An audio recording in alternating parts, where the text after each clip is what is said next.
What is a mystic is an important question for us to discuss at the beginning of this course, because many of us, when we hear the word mystic, may think of levitating gurus or dancing shamans or wild-eyed saints in the throes of ecstasy. That might even be why you are hoping to take this course, or why you decide to take this course, to learn more about those kind of mystics. And there are mystics like that indeed. But these more extreme and ecstatic phenomena are generally more peripheral and even distracting from the heart of the matter, which is union with God. So let me offer a definition of a mystic. A mystic is a person who has had a unitive and profoundly transformative experience of the divine mystery as understood and interpreted within his or her own tradition. So let's briefly unpack that definition. First, what do I mean when I say a unitive experience with the divine?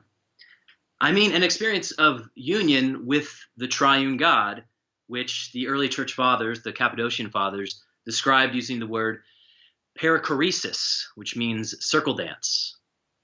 So the mystics are those who have actually participated and joined in the dance of the Father, Son, and the Holy Spirit. And by joining in the dance, they have been transformed. Now, many spiritual authors use the term transformative. What do we mean when we say that? Transformed into what? Into what do we seek to be transformed?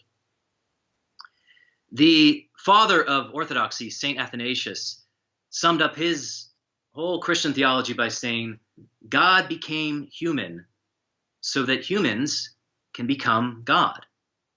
So ultimately, we are called to be transformed into God, to participate in divinity through the process of deification or theosis, as our Eastern Orthodox friends describe it. And the mystics invite us to join the divine dance and to merge with God in this mysterious union.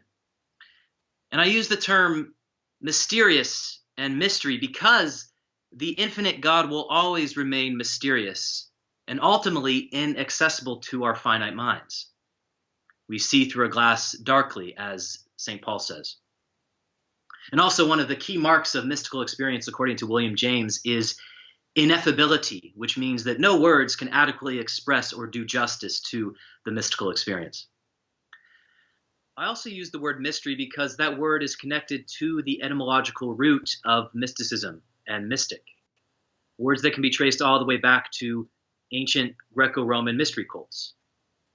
A mystic was one who had been initiated into the mysteries, and early Christians adopted this term, mystic, to identify those who had been initiated into the sacramental mysteries, those who had been baptized and initiated into the mysteries of baptism and Eucharist. So anyone who had been baptized was a mystic.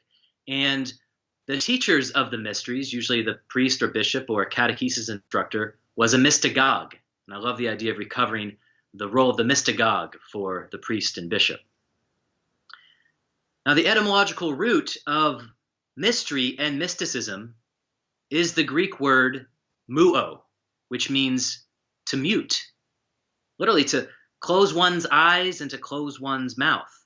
So within the word mysticism itself is an invitation into mystical and spiritual practice, since the sine qua non discipline of mysticism is silence. And one of the most effective ways to open ourselves up and to be pervious to a unitive and profoundly transformative experience of the divine mystery is to close our eyes and mouth and to be silent. Most of the major mystics throughout history were not seeking to become mystics. A Christian mystic was trying to be the best Christian they could be. A Jewish mystic, the best Jew they could be. That's the case with Jewish mystics like the Baal Shem Tov, Sufi mystics like Rumi, Christian mystics like St. John of the Cross, Teresa of Avila. No mystic exists within a vacuum. Mystics remain deeply rooted, informed, and immersed in their own context and tradition, which provide them with the language and tools to understand and articulate their own experience to others, to us. Now, as an Episcopal priest, I feel especially drawn to mining the spiritual depths of the English mystical tradition, which reached its zenith in the 14th century, and is perhaps best represented by Julian of Norwich and the author of The Cloud of Unknowing. So in this course, we will look briefly at the spirituality of these two great mystics, and then explore ways that they can help us pray and open ourselves up to a transformative and unitive experience of the divine mystery.